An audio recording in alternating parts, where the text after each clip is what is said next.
Hai gorgeous, welcome to my place. Terima kasih sudah mengklik video ini. Seperti kesukaan para bunda-bunda yang saat ini sedang duduk manis, hari ini saya akan bawakan sebuah kasus yang cukup menggelitik di telinga. Tapi sebelum masuk ke videonya, bagi yang sendirian di rumah silakan dikencangkan volume. Dan buat yang di sekitarnya ada banyak orang, disarankan untuk pasang headset biar nggak kedengaran sama ani-ani atau bocil-bocil kepo. Nggak pakai lama, watch.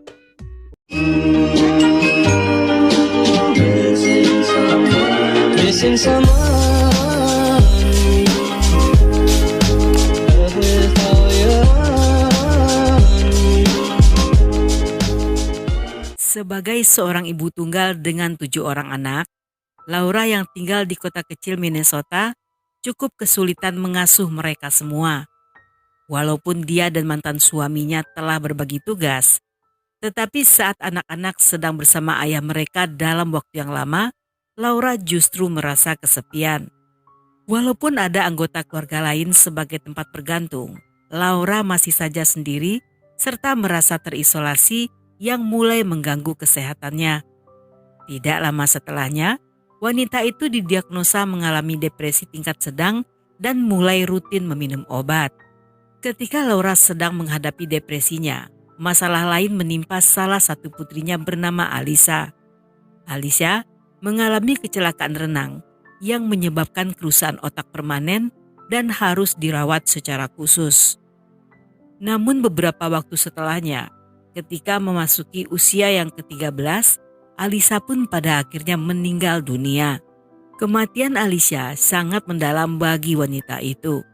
Sehingga untuk mengenang sang putri, dia mentato nama dan umur Alisa di pergelangan kakinya. Tetapi makin hari, depresi yang dialami Laura semakin parah.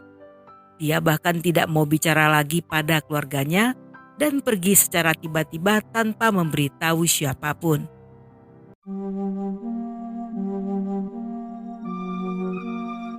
Beberapa bulan kemudian, Laura kembali pulang dengan kondisi sehat dan tampak bahagia. Saat itu keluarganya berpikir mungkin Laura telah berhasil mengatasi depresinya. Namun saat salah seorang keluarganya mencari tahu apa yang terjadi selama dia pergi, mereka menemukan fakta jika wanita itu kembali ceria dengan cara yang agak genit. Laura telah membuat beberapa akun kencan di internet yang bertujuan untuk memulai hubungan dengan orang-orang baru, baik berupa pertemanan, pacaran, teman tapi mesra, atau kencan satu malam. Ketika mengetahui hal tersebut, keluarganya mulai khawatir karena itu bisa saja mengancam nyawanya jika dia bertemu orang-orang aneh. Dengan kesehatan mentalnya yang tidak stabil, wanita itu sangat rentan menjadi korban penipuan kencan online. Tetapi Laura meyakinkan keluarganya dan mereka pun tidak bisa melarang karena Laura telah dewasa. Karena selama ini tidak terjadi masalah apa-apa dan Laura tampak bahagia, keluarganya tidak lagi mengungkit-ungkit tentang hal itu. Tetapi semuanya berubah ketika pada tanggal 2 November 2013, Mary ibu Laura menemukan sebuah surat yang ditulis oleh putrinya. Di sana Laura mengatakan dia memutuskan pergi meninggalkan keluarga dan anak-anaknya karena tidak ingin menjadi beban dan dia mencintai mereka semua serta pergi atas kemauan sendiri.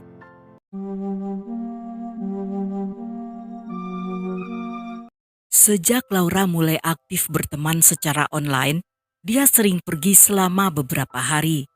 Pada awalnya, keluarga mengira Laura pergi untuk sementara waktu seperti yang sebelumnya karena mereka tahu dia mencintai anak-anaknya dan tidak mungkin meninggalkan mereka begitu saja.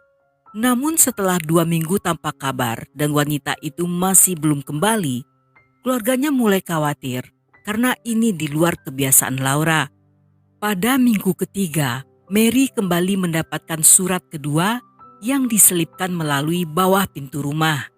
Kali ini, surat tersebut bukan dari Laura, melainkan dari teman online-nya bernama Jeff Madison. Dalam surat itu, Jeff menyatakan kekhawatirannya karena tidak mendengar kabar dari Laura selama 3 minggu. Dan biasanya mereka saling berkabar setiap hari. Sejak mendapat surat tersebut, keluarganya semakin khawatir dan melaporkan hal ini pada polisi. Polisi pun memulai pencarian dengan memeriksa rumah Laura yang di sana mereka menemukan dompet berisi uang tunai serta ponsel milik wanita itu. Yang hal ini sangat aneh karena tidak mungkin Laura pergi tanpa membawa barang-barang tersebut. Mereka juga menanyai semua orang-orang, termasuk mantan suami Laura, tetapi tidak menemukan petunjuk apa-apa. Tidak satupun dari mereka yang mencurigakan, termasuk sang mantan yang memiliki alibi kuat. Karena polisi tidak menemukan petunjuk apapun, penyidikan pun menjadi buntu. Dan di tahun itu, untuk pertama kalinya, anak-anak Laura merayakan Natal tanpa ibu mereka.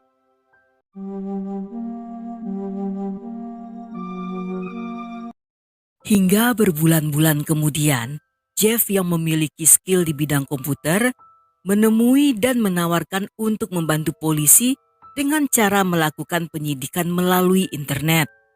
Pada awalnya, polisi tidak mau menerima saran tersebut karena mereka sangat jarang menerima orang sipil terlibat dalam sebuah penyidikan. Tetapi karena kemahiran Jeff dan hubungan emosionalnya dengan Laura, mereka menerima saran tersebut demi menemukan wanita itu. Yang setelahnya, kepolisian sangat kaget ketika mengetahui apa saja yang telah dilalui wanita itu setelah kematian putrinya Alicia. Dalam pencariannya, Jeff berhasil menemukan jejak Laura di sebuah situs BDSM. Dan sebuah profil yang sering dihubungi wanita itu merupakan milik seorang pria bernama Mr. Handcuff atau Tuan Borgol. Akun tersebut memiliki foto profil seorang pria yang sedang duduk santai di atas sofa sambil tersenyum manjalita dan menggoda. Profil yang sama juga terdaftar dalam beberapa situs BDSM lainnya, dari website paling jadul hingga yang terbaru. Pada semua profil di berbagai akun, dia menulis secara aktif mencari wanita penurut untuk dijadikan budak jangka panjang atau permanen yang tidak akan melakukan apapun selain melayani dan terikat secara fisik serta mental. Jeff pun mencari tahu identitas asli dari Mr. Handcuff, hingga dia berhasil menemukan email pria itu yang ditautkan ke semua akun BDSM-nya. Dari email tersebut terungkap identitas seorang pria bernama Stephen Zelly. Stephen yang berusia 52 tahun adalah seorang perwira polisi yang pernah bekerja di kepolisian McWon, Wisconsin. Tetapi dia mengundurkan diri setelah 5 tahun bekerja. Pada tahun 89, dia kembali masuk kepolisian dan bertugas sebagai polisi patroli di Departemen Kepolisian West Ellis. Setelah 12 tahun bertugas, pada 2001, Stephen lagi-lagi keluar dari pekerjaannya karena terlibat skandal dengan wanita yang ditemuinya di sebuah bar. Selama sedang bertugas, Stephen suka mengunjungi klub-klub dewasa yang 100% penarinya bagaikan bayi baru lahir.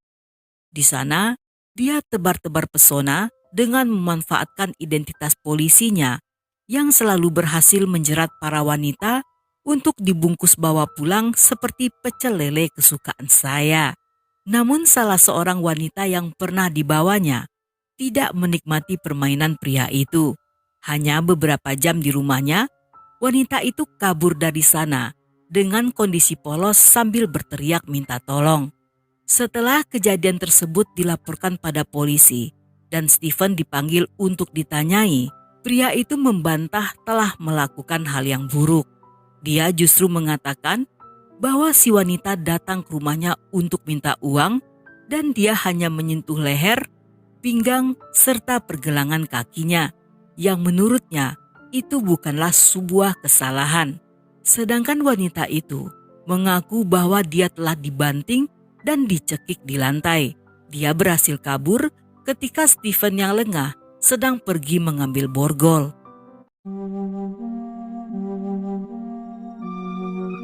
Tidak bisa diadili atau mendapatkan hukuman.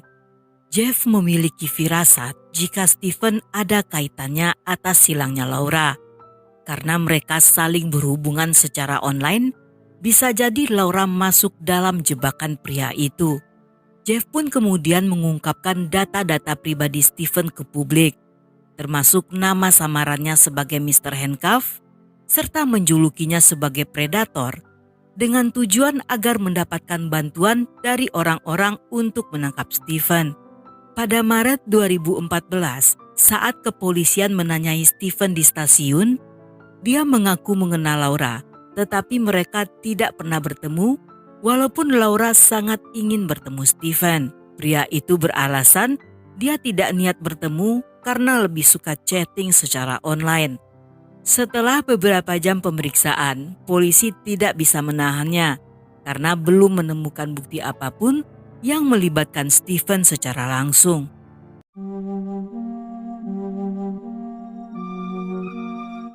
Tujuh bulan setelah Laura menghilang, beberapa orang petugas kebersihan sedang melakukan pekerjaan rutin di sepanjang jalan Wisconsin di dekat Danau Genewa. Saat sedang memotong rumput, mereka dikagetkan ketika salah seorang petugas menemukan dua buah koper besar berwarna hitam yang dikerubungi lalat dan berbau menyengat. Karena curiga jika koper tersebut berisi barang-barang yang tidak biasa, mereka pun melaporkannya pada polisi. Ketika polisi tiba di TKP dan membuka koper itu, mereka melihat sebuah tangan wanita yang hampir seperti mumi terjulur keluar dari kantong sampah hitam yang ada di koper itu. Sedangkan di koper kedua juga ditemukan hal yang sama, hanya saja di sini korban dalam kondisi tangan terikat di belakang punggung dan mulutnya disumpal dengan bolgak yang biasa digunakan dalam ritual BDSM. Sementara menunggu hasil otopsi, polisi memeriksa daftar wanita hilang yang setelah dicocokkan dari ciri-ciri fisik serta tato yang terdapat di salah satu kaki korban, dipastikan jasad pertama merupakan milik Laura. Sedangkan jasad kedua masih belum diketahui identitasnya karena selain tidak ada ciri-ciri khusus, wajah jasad tersebut telah rusak parah. Sehingga saat membuat sketsanya, si pelukis menduga-duga wajah korban berdasarkan dari bentuk tulang wajahnya. Dan ketika polisi merilis sketsa tersebut pada publik, dengan cepat gambar itu menarik banyak perhatian masyarakat karena terlihat sangat aneh.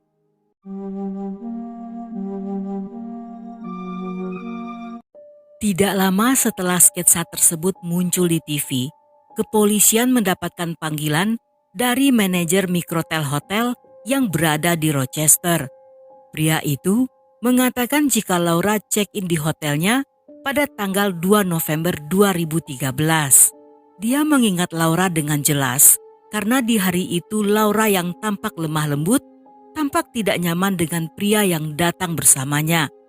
Dan pria itu adalah Stephen. Walaupun rekaman CCTV di tanggal 2 November telah ditimpa dengan rekaman lain, tetapi polisi berhasil memulihkan rekaman pada tanggal 3 November yang memperlihatkan saat Stephen check out dari hotel. Pria itu tampak sendirian sambil membawa beberapa koper besar yang hal itu cukup aneh untuk seseorang yang menginap sendirian. Sedangkan Laura sendiri setelah masuk ke hotel, tidak satupun pegawai hotel yang pernah melihatnya meninggalkan tempat itu. Yang tentu saja polisi telah menduga jika Laura berada dalam salah satu koper tersebut. Untuk jasad kedua, polisi pada akhirnya melakukan pemeriksaan melalui catatan gigi dan menemukan identitasnya sebagai Jenny Games. Jenny yang berusia 19 tahun, sejak kecil telah menjadi yatim piatu dan tinggal di panti asuhan yang selama beberapa tahun ke depan dia berpindah-pindah di beberapa keluarga asuh sebelum akhirnya dikembalikan ke panti asuhan. Pada tahun 2008, Jenny hamil oleh pacarnya. Karena usia yang masih muda dan tinggal di panti asuhan, hak asuh bayinya jatuh ke tangan ayah sang bayi.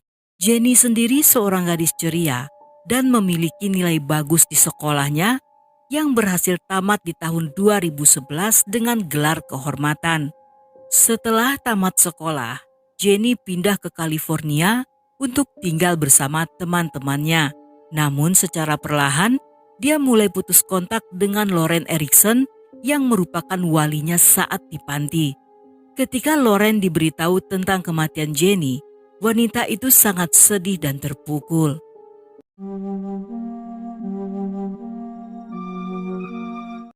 Stephen pun ditangkap dan selama menjalani interogasi, polisi membuat Stephen tertekan hingga dia mengungkapkan perbuatannya pada para korban.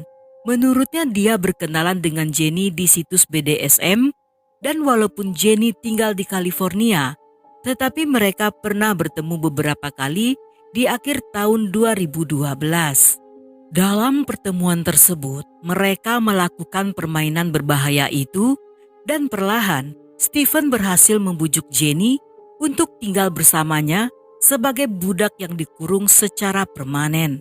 Namun di satu waktu, ketika mereka sedang asik-asik, Stephen tiba-tiba kehilangan kendali saat terlalu kuat mengikat leher gadis itu dengan tali yang mengakibatkan Jenny kehabisan nafas dan meninggal. Karena merasa panik, Stephen memasukkan tubuh Jenny ke dalam koper dan menyimpannya di dalam freezer besar di rumahnya yang disewanya selama beberapa bulan.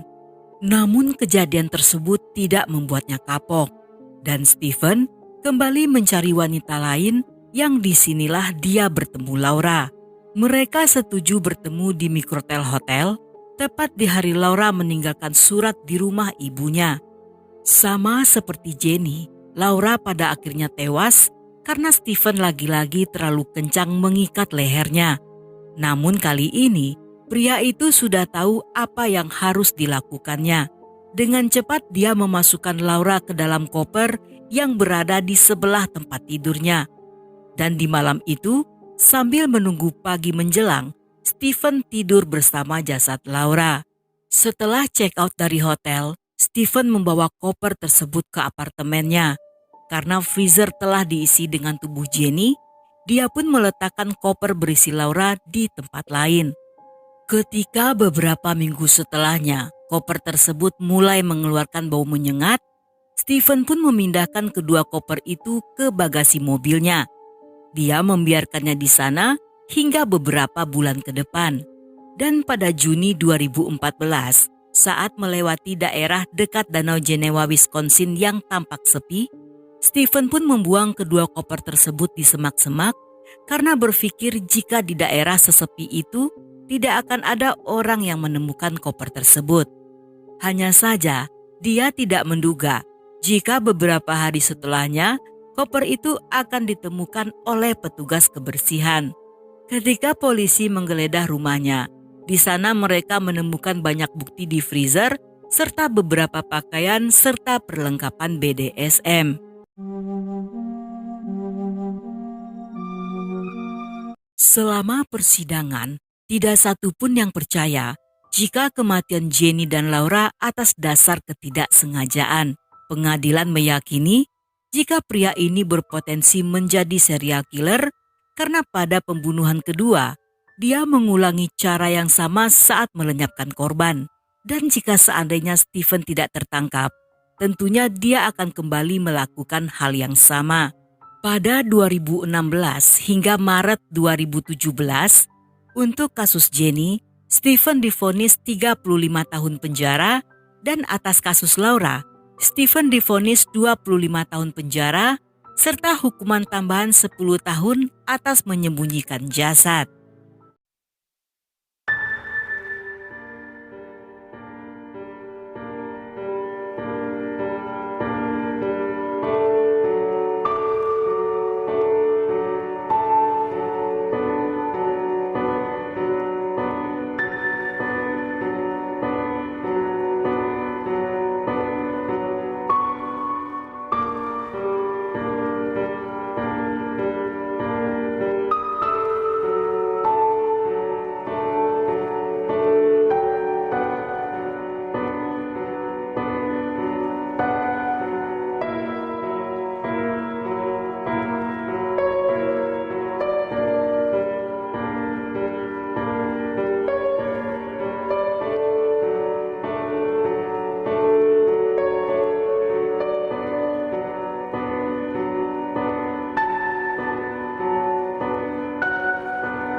Dan sampai di sini dulu cerita kita kali ini. Semoga kalian suka dengan ceritanya.